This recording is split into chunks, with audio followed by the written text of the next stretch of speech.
What's going on, workforce? How about all those PAX interviews? What do you mean you haven't read them yet? Well, let me just give you the highlights right now. All the interviews that I'm going to be referencing got links in the description below, so I'd highly recommend that you check those out. But I'm just going to highlight some very key points that I think you should know about, or that we should at least have a conversation about. There's not everything from every interview is in my summary. There's a couple things that, for me, just didn't make sense to share. So first up, we've got GamerEscape. So with Almingo, sorry if I'm butchering that name, and Doma, their liberation systems are going to be different. Essentially, they say that we can actually get into Doma even without liberating it. So I'm wondering if Doma, from this perspective, is more story-driven than anything else. But with the area surrounding Almingo, we're going to be having to drive back the Garlean power that's there. And not just there, they've been there for over 20 years, so they're well invested and nested in that place. So it's going to, I think that's going to be, at least what I'm personally excited about, is that hopefully means some kind of conquest system. Hopefully that means as we're applying effort there, we're pushing them back, and that maybe they can even push back as well. I don't know. We're just going to have to wait and see. If you like the deep dungeon, then good news. There's more of that planned for Stormblood. We believe that they've talked about that in the past, and it's exciting to see that there's still going to be more of it. I'm personally a big fan. I'm interested to see what that means. Like, where are we going to be this time? It's going to be deep dungeon style content, but it's not going to be the Palace of the Dead. It's going to be something else. So we already have the Palace of the Dead, but I'm wondering where the new deep dungeon style content's going to be. If it's something that's already existing in Eorzea, or if this is going to be something in Othard, who knows? All in all, I'm really excited to see that we're going to get more of that. So this is, more of a confirmation. We're not going to Thavnir at the start of 4.0, but he says that we're not going to have access to it at the start of 4.0. No mention to say that we're not going to see it in, the 4.x series. It's going to be so exciting to see if, as a part of the story, we're able to unlock this whole new area. Now, the question is, do you then have to complete the story to open up that new zone? Or is it something where that zone just opens up after everybody's kind of advanced so far in the story? I don't know. I guess we'll have to wait and see. But all in all, it's not a no. And, it's kind of that maybe. So they never said Proto Ultima was going to be a trial. I think we kind of just assumed that based off of the fan fests and having it be a trial there. They feel like at first, a 24-man trial, it would have a lot of activity, but then over time, you wouldn't be matched up into it. You wouldn't be, with the current, especially roulette system, it really wouldn't fit in. So that's kind of why that happened. I'm personally disappointed by that fact. I thought it was going to be this really cool thing, and hopefully spawning more 24-man style trials in the future. Hopefully that's not off the table, but it was good to see some kind of clarification in their thought. They never said that is what it's going to be. That's our assumption, and that's kind of, our mistake on it, my bad, thinking that that's where we're going to go with it. Hopefully that does not mean that it's going to be off the table here, here going forward. All right, so next up, we've got MogTalk. What's really great, I know, is GamerEscape and MogTalk, they all kind of coordinated on making sure they did not ask the same questions, so a lot of really good information from them. Be sure to check out the link, as well as all the content that they produce over there at MogTalk as well. So they bring up the idea of achievement. So just this week, even Chris was talking about how the achievement system can be improved. And so it was really great to see this question asked, which was talking about, like, with raids, like if you ran it at the minimum eye level, if you maybe did it with no pants and things like that. Those are all examples from Chris's perspective. So Yoshi-P loves that idea. He loves that idea. So MogTalk, they brought it up, and he loves the idea. The thing is that system does not exist right now. However, he said that they're going to look into it. He thinks that that's a great idea. I think it is too, to be able to offer unique achievements, for doing the existing content in new, untraditional ways. So the best news is they're going to consider it for sometime after 4.0. No word on if that's 4.1 or at some point in the series, but I think that's going to be a huge improvement to the achievement system overall, and hopefully will lead to very interesting achievements for all the existing content down the road. So the dev team is also very well aware of imbalance, like with a paladin or a monk, and how that can totally change the raid scene with the various traits. And it's a difficult balance, but one they're taking a very hard look at. They still want to keep this unique job traits for the various jobs, but at the same time, they do want to promote a fairness and an equality sense to it, so that way you don't feel like you end up leveling your favorite job and particular content means that you're nixed from it for whatever reason. So no word on what it is yet. You know, we don't know what the battle system changes are going to be just yet. However, they are taking a hard look at this. They're always looking at it. And so I'm very interested to see what becomes of it. So if you thought that the first tier of Alex was harder than the last, you'd be right. And the reason is they wanted Alex to be a lot harder than the Binding Coil of Bahamut. However, feedback came in that basically steered them away from that. People complained too much that the first phase of Alex was too difficult, and so that the rest of the raid scene, they ended up lowering the difficulty. For Omega, they're really working on that stepping up approach where the first tier is less difficult than the last, which makes sense. You would think that the finality of it all is going to provide you the most challenge. So that was good to hear. They ask about PvP chat being disabled and how that they know a lot of PvPers are frustrated with the fact that they now can't communicate. And they took away the PvP chat and just added various like symbol chat to help promote less like anger or flaming or trolling, hatred, essentially that toxicity in the community, especially when you're dealing with that competitive environment. So Yoshi-P says there are plans for him to do a forum post about this particular topic sometime in the near future. What he's going to say, I don't know. But what do you guys think? Was the taking out chat from PvP a big deal? For me, I've actually kind of liked it. But then again, I'm also on voice chat with people I play with. But still on the topic of PvP, they are looking into new ways for tournaments and ways to kind of promote that kind of content. People really responded well to it in the various fan fests. And so that he's talking about they are working on something with other partners to promote some type of maybe tournament that, you know, can happen outside of FanFest. But they do have news to share at some point in the future. This to me sounds really exciting. Being able to do some kind of global PvP tournament, you know, building your team and having a lot of fun could be something that really kind of revitalizes various points in the game. Like maybe like you're like every, 3 months there's going to be a new tournament. It's going to last for a week and you get registered. I don't know, like there's a lot of ways they could run it, but I'm really excited to see what they come up with. And Yoshi-P says that based off the numbers and the stats that they have, especially regarding with Heavensward, they really aren't that concerned with the tank healer imbalance. I know the player base is very concerned with it, but for the most part, it's going to have to be a wait and see. They believe with the Palace of the Dead and all the various content that there isn't going to be this imbalance. Now, the only thing that would, I guess, change that, obviously, is that if everybody who is a tank and healer says, I want to play Red Mage, and then they have nothing but Red Mages, then yes, there's going to be a problem with that.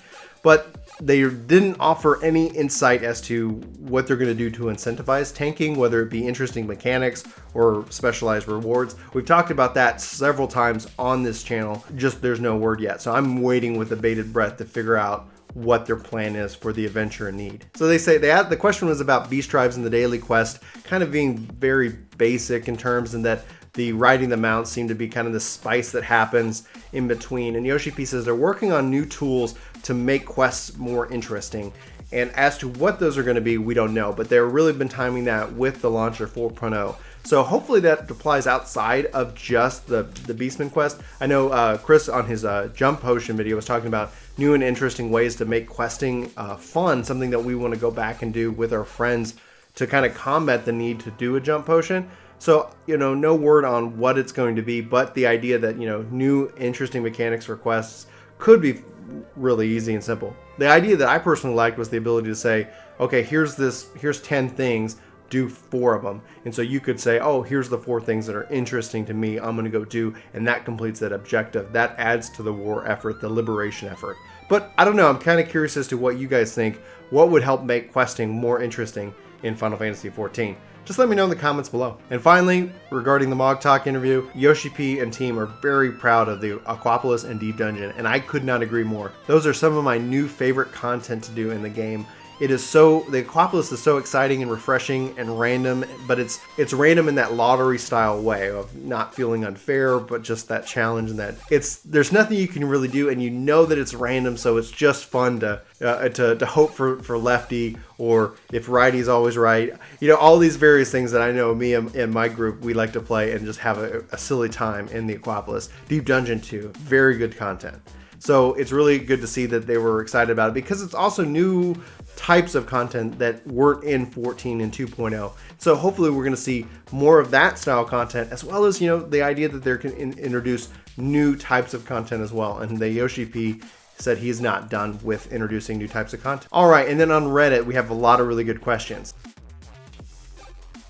They say that colorblind mode is still coming to PS4, and he thanks everybody for their patience. They pretty much finished it up, but there was a driver issue, whether that was with the PC or the PS4, and so it's just going to be a little bit longer, but it is coming. So for colorblind PS4 players, that should be something that is not too far off. I posted a comment just recently about how I'd probably be more into glamours if I could save my glamour sets so I don't have to carry those items around constantly and I could just build out various sets to apply. And Yoshi-P says it's on the list, but it's lower in priority due to all the other UI work that has to happen, namely with the job-specific UI and things of that nature. And I'm fine with that. I think that, you know, for me, I know the joke, obviously, from the community is that glamour is the true end game. And if you feel like that way, that's great. You know, that's awesome and more power to you. This should hopefully help. I think for me, and from an inventory capacity perspective, being able to have this type of vlog or book or whatever they end up doing with it would be very interesting and a lot easier to, you know, for people who are, you know, bad at glamours. Like, I'm not an interior decorator. I have somebody else decorate my house in game, also in real life. And I, you know, like, I'll look how I look. It's not that big of importance. But if I could build out really cool looking sets and apply that to my gear whenever it changes, I think I'd be more invested in building out those things that I could save that carried forward. So, and it's also not super important to me that it's a priority one. I think the things that they've already discussed make sense. I'm looking forward to them more. But the fact that it's, you know, that it is being discussed and it should be sometime on the roadmap is a good sign, I think, for everybody. So stats, then the formulas that stats are adjusted will be changing. The question was kind of like, will we be seeing hundreds of thousands of HP in Stormblood with the new stats and the new level? And Yoshi-P says, yeah, the stats are going to change, and so is the formulas tweaked a bit. This also happened with Heaven's Word, so that's not all that surprising.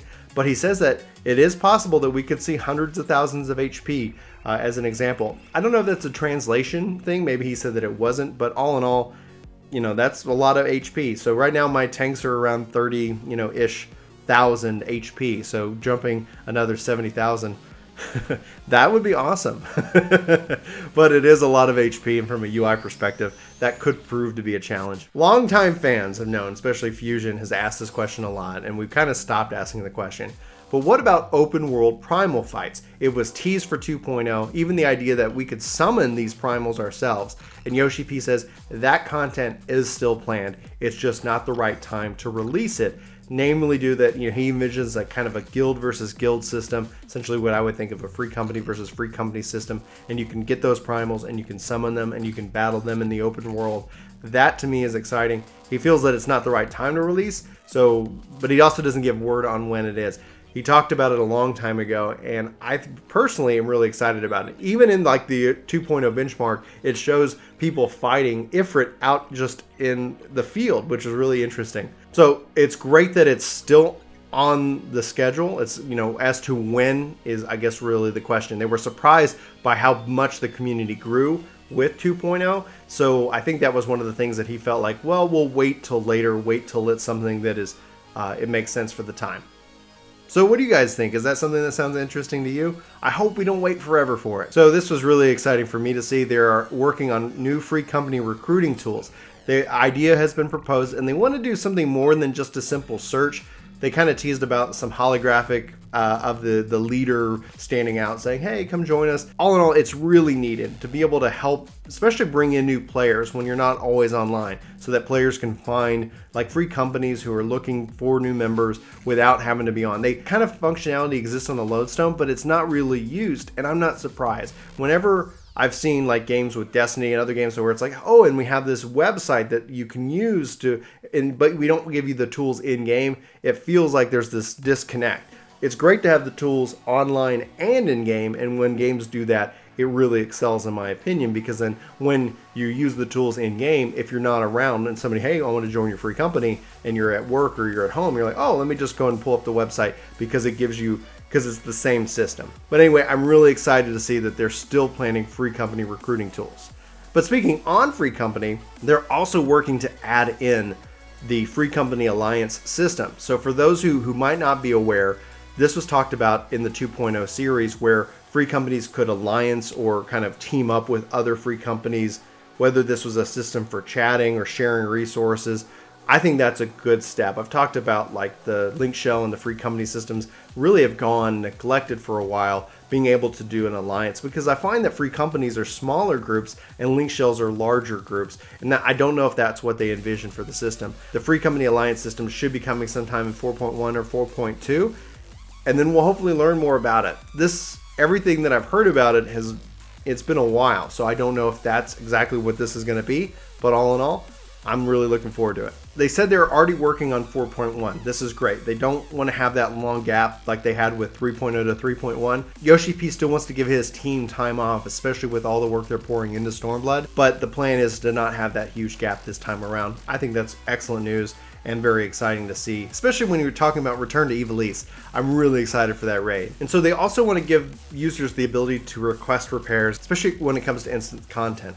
However, due to the nature of instance content, this is very risky and they want to take their time. So it's not going to happen anytime soon, but the fact is that, they're listening and they really want to do something like that. I think it's really good news. It was a 1.0 feature, but due to the nature of the, instances being that they're not technically on your world, there is this imbalance or things that they have to take into account that I'm not personally aware of, but from a technical resource perspective, I guess it really makes sense to how the game's engineered. So then finally they talk about open world content and how it's not a priority due to the fact that people complain with the 20-minute queue. And this for me is really disappointing. I do want open world content, but it doesn't necessarily have to mean that I need to form a party of 8 to go and do it. I think what I would define open world content as is not only just like open world dungeons and things like that could be interesting for you to explore with a group of friends, but also that as you're contributing and doing things in just the world, you're contributing to some global total, some server-wide, whether it's an event or just some server-wide type of reward. Do so much of X and Y happens.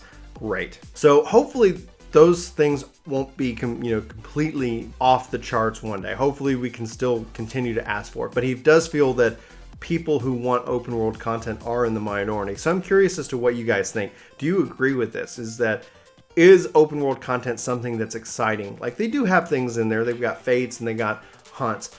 And I think they can easily do a couple things to improve those. Leave Quest as well is an example of something that's happening out in the open world. But they could do things to improve upon these to make them both viable for endgame, but also just something else to do. Taking Leaves for an example, just a quick idea to throw out there. Junior developer hat game on, let's do this. So it'd be great if Leaves took on a Rift style approach that Diablo 3 has. The ability that as you keep playing, it keeps getting more, the difficulty keeps increasing and increasing and increasing until eventually you fail. How far you got, ranked, tracked, makes a little bit of competition, but also then can apply various rewards. Imagine getting to rank 10 or 20 or 100 or whatever and being able to receive endgame currency. And then it's a matter of, hey, I've got 4 friends, let's go ahead and try to do this. Let's see how far we can get. And everybody can watch and witness this insane thing happening out in the world. Imagine somebody going for like some kind of magical record and everybody's just cheering them on. I don't know. That's what I think of open world. Things that are happening in the zone that everybody else can have witness and want to take part in. Outside of like doing videos for YouTube or doing Twitch, where we can see people do the content, your content when it's instanced is so personalized to you, and that's not a bad thing. But open world content is a public expression where people get to see and have fun and partake in. And then just again, sticking with the example of Leaves, it is instanced, but it's open world. So it's to you and who is in your group, but it is visible to all. So that's just some ideas that I had on it. I'd like to know what yours are. What would you like to see? Or again, am I in the minority and everybody's just fine with queues, right? I'm not knocking anybody's opinion on this. So I really want to know yours. And let me know. So let's have that conversation. There's also a great article that Elliot wrote up on Massively OP. Again, all of this is going to be in the descriptions below. I'd highly encourage you to go check it out. But for Work to Game, my name's Brian. I'm so thankful for you here and all our new subscribers. Welcome, welcome, welcome. Let me know in the comments below what you think. Hopefully you hit that like button, and I hope to see you in my next video. But until then, take care. Hey, it's me. Thanks so much for watching this video. You should click here to subscribe and here to maybe check out some more of our videos. So again, thanks for watching. We hope you like this video. We hope you subscribe and join our community. Let us know in the comments below what you think, and we'll see you next time. Bye.